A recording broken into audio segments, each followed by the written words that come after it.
A'udzubillahi minasyaitonirrajim. Bismillahirrahmanirrahim. Alhamdulillahirabbil alamin. Wassalatu wassalamu ala asyrofil anbiya'i wal mursalin wa ala alihi washabbihi wattabi'in. Rabbi shrah li sadri wa yassir li amri wahlul 'uqdatam min lisani yafqahu qawli. Allahumma shalli ala sayyidina Muhammad wa ala ali sayyidina Muhammad. Assalamualaikum warahmatullahi wabarakatuh. Sobat Winner semuanya yang dirahmati oleh Allah Subhanahu wa taala dimanapun berada. Saya mendoakan semoga sobat winnerku semuanya selalu dalam keadaan sehat walafiat, dilimpahi rezeki yang halal, yang berkah, yang thayyib, yang manfaat. Semoga sobat winnerku semuanya yang saat ini mungkin masih terlilit amanah-amanah hutang, baik riba maupun non-riba. Semoga Allah segerakan kita semuanya terbebas dari hutang, baik itu riba maupun non-riba, dengan cara-cara Allah yang mudah, tanpa harus menggali lubang yang baru, tanpa harus menyentuh kembali riba, tanpa harus menjual aset, tanpa harus direndahkan, dicaci maki, dikuncing, diolok-olok, dihina, diintimidasi, ditekan oleh manusia lain.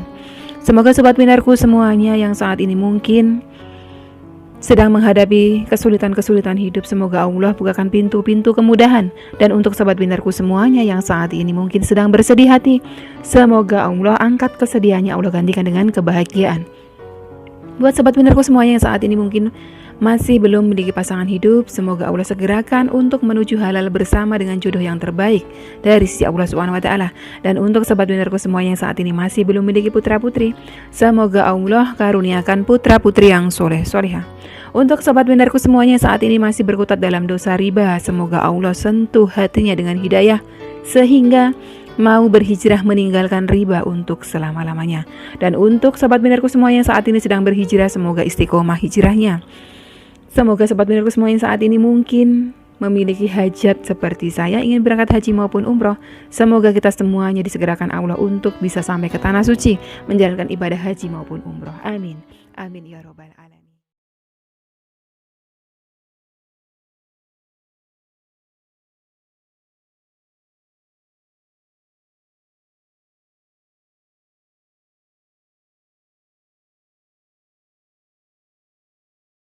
Masya Allah, tabarakallah, alhamdulillah, puji syukur kehadirat Allah Subhanahu wa taala yang senantiasa mencurahkan rahmatnya, mencurahkan kasih sayangnya, mencurahkan ridhonya terus menerus kepada kita. Jangan lupa selalu bersyukur, selalu berbaik sangka kepada Rabb kita, sobat winnerku, karena keduanya akan menghadirkan ridhonya Allah. Alhamdulillah, hari ini satu buah testimoni akan saya hadirkan di dalam perjumpaan kita kali ini. Satu testimoni yang sangat luar biasa, ceritanya cukup panjang tapi sangat menarik. Saya tutup identitas beliau sesuai dengan permintaan beliau. Assalamualaikum Mbak Lutfi. Waalaikumsalam warahmatullahi wabarakatuh. Selamat malam, maaf mengganggu malam-malam. Salam kenal, saya ... pemilik akun ... channel. Saya mau menyampaikan testimoni tentang sholawat. Minta tolong disampaikan kepada Umi dan kawan-kawan yang mengikuti channel Umi. Mohon nama saya dan nama akun saya disamarkan Y. Matur suwun. Sebelumnya sekali lagi maaf mengganggu Mbak Lutfi, mumpung saya ingat dan luang.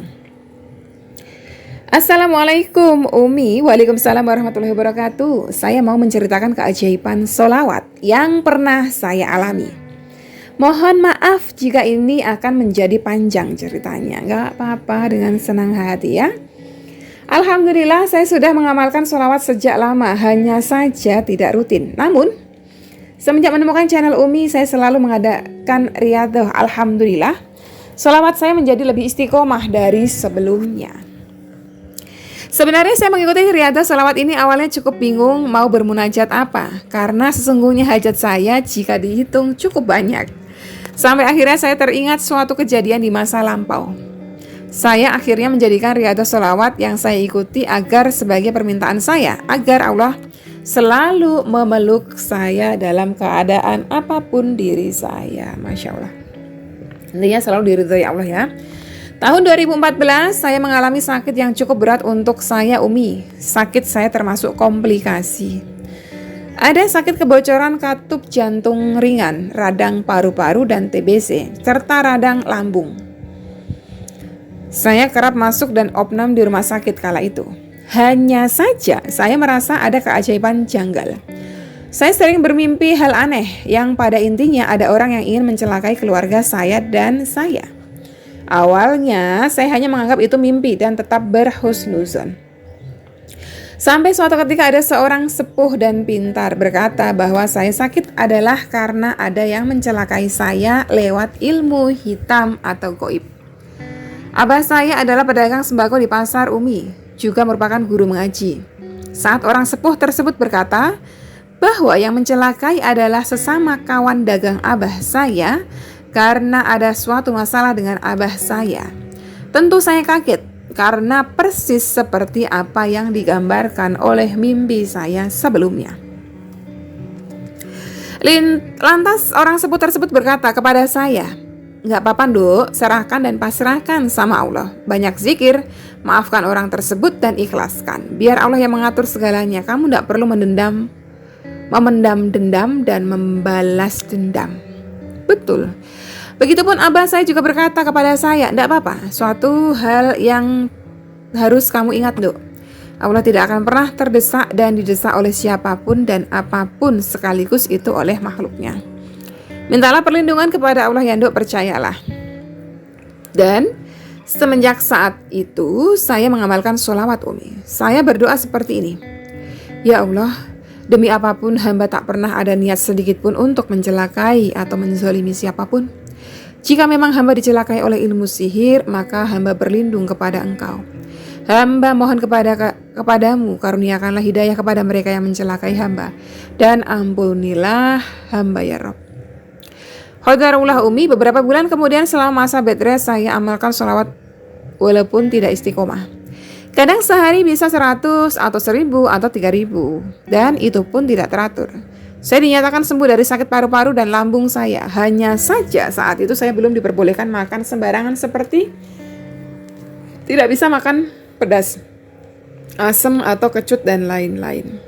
Ya mungkin karena ini juga kali ya, saya agak bandel jadi lambung saya susah sembuh. Tapi gak apa-apa, saya percaya Allah pasti sembuhkan. Karena hindarin makanan pedas itu susah, enak banget soalnya pedas ya. Ada beberapa pantangan atau diet makanan tertentu dari dokter, dan sebulan dari vonis sembuh saya, tiba-tiba saya mendapat kabar dari abah saya bahwa abah mendapat cerita dari kawannya kalau orang yang mencelakai saya tersebut terkena penyakit kanker paru-paru. Beberapa bulan kemudian orang tersebut meninggal Umi. Wallahu a'lam bishawab. Entah benar beliau atau bukan, antara percaya dan gak percaya, karena itu persis dengan mimpi saya. Namun saya kembalikan lagi kepada Allah, karena Allah maha tahu lagi maha mengetahui. Sejak saat itu Umi saya selalu mengamalkan sholawat, meskipun masih belum istiqomah hitungan dan amalannya. Sampai pada suatu ketika menemukan channel Umi, saya percaya bahwa ini bukan kebetulan, melainkan Allah telah membimbing saya untuk menemukan channel Umi. Saya menemukan channel Umi ketika saya sedang healing dari kondisi saya dari berada di titik nadir terendah dalam kehidupan saya Umi. Pada tahun 2018 bulan April mama saya meninggal dunia, kemudian disusul abah saya pada bulan November 2018. Astagfirullah Umi, saya nggak tahu lagi harus bagaimana. Selama ini saya hidup hanya memiliki satu tujuan, yaitu abah mama saya. Ketika tujuan hidup saya diambil oleh Yang Maha Kuasa, saya serasa tidak memiliki pegangan. Ibarat sebuah rumah, pondasinya sudah ambruk semua. Saya kira saya masih bisa tegar Umi, tak disangka setahun setelah meninggalnya kedua orang tua saya rasanya saya tidak bisa memapah kondisi psikis saya yang semakin berduka. Berat rasanya. Namun, alhamdulillah Allah menyelamatkan saya Umi. Meskipun saya berada di titik nadir paling bawah kehidupan saya, Allah selalu meluk saya. Sekalipun saya tidak terlintas untuk mengakhiri hidup saya dengan cara-cara zalim seperti bunuh diri, meskipun ibarat kata saat itu saya seperti hidup segan mati tak tahu kapan menunggu giliran. Alhamdulillah, tahun 2020 saya mulai menemukan kedamaian dan tujuan baru dalam hidup saya. Saya lebih legowo dan uniknya lagi, baru kali ini pertama saya seperti jatuh cinta kepada Allah. Entah mengapa saya merasakan Allah sangat mencintai saya. Bahkan saya sempat membatin, mungkin ini yang dirasakan Ibu Rabiah Adawiyah kala itu tentang kecintaannya kepada Allah Subhanahu wa taala. Itulah mengapa Umi saat mengikuti Riyadhah Umi, jika ditanya hajat apa yang ingin dikabulkan, saya bertanya kepada diri saya, rasanya hajat saya tidak ada apa-apanya dibanding curahan berkah dan kasih sayang yang Allah berikan kepada saya selama ini. Dan inilah mengapa saya selalu mengikuti riyadhah sholawat yang Umi adakan, yakni untuk tetap selalu dipeluk oleh Allah Subhanahu wa taala dalam keadaan apapun diri saya.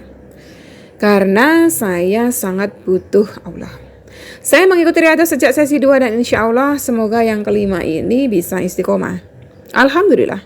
Semenjak ikut riyadhah saya mulai berdamai dengan semua keadaan. Psikis saya membaik dan tidak lagi terlalu berduka seperti dulu. Kini fisik saya pun mulai berangsur membaik. Saya bisa makan makanan pedas kesukaan saya, makan buah yang agak asam, kecut, bisa berolahraga ringan tanpa khawatir, lebih fresh dan damai daripada dulu Umi. Alhamdulillah, tabarakallah. Demikian testimoni keajaiban sholawat yang saya alami Umi, dan doa saya untuk Umi, tim dan semua kawan-kawan yang mengikuti channel Umi maupun yang mengikuti riyadhah insya Allah diberkahi dengan kesehatan, kedamaian dan keselamatan, sertakan Allah selalu dalam setiap tindakan. Barakallahu lakum. Jazakillah khairan katsiran ya. Wa jazakillah khairan katsiran. Semoga panjenengan sehat selalu ya. Sesungguhnya kita tuh gak pernah sendiri. Kita tuh selalu ada Allah bersama kita. Manusia boleh meninggalkan kita, harta boleh meninggalkan kita, jabatan boleh pergi dari kita, anak boleh pergi dari kita, pasangan boleh pergi dari kita, orang tua boleh pergi dari kita, karena semua itu bukan punya kita. Orang tua kita, anak kita, pasangan hidup kita, harta kita, mungkin kalian dititipin jabatan kita gitu ya. Itu semua punyanya Allah. Allah mau ambil kapan aja, terserah yang punya ya, terserah Allah. Selayaknya kita ikhlas, selayaknya kita rela. Ikhlas, harus rela apapun kondisinya. Bayangkan kalau suatu saat kita dicabut semua nikmat dalam hidup kita, yang tersisa cuma raga yang rapuh, apakah kita membunuh? Tuh nggak bisa. Itu semua Allah yang kasih, Allah yang akan ambil ya, terserah Allah. Yang penting kita ikhlas, kita ridho. Kapan Allah ridho kepada kita? Saat kita ridho terhadap ketetapannya ya. Seperti sahabat kita ini tadi ya, beliau diambil semuanya, ya kan? Tapi qadarullah beliau cepat sadar sehingga ketika beliau ridho, disitulah Allah ridho kepada beliau. Jadi yang ada adalah kedamaian. Kalau Allah sudah ridho, apapun kondisi kita, mau dihantam dengan kondisi sulit apapun ya, kita ikhlas aja, kita enak aja ngejalaninnya, kita enteng aja. Gitu ya. Semoga panjenengan dan semua sobat winnerku di sini selalu Allah ridhoi. Kondisi apapun kalau Allah ridho itu enak ya.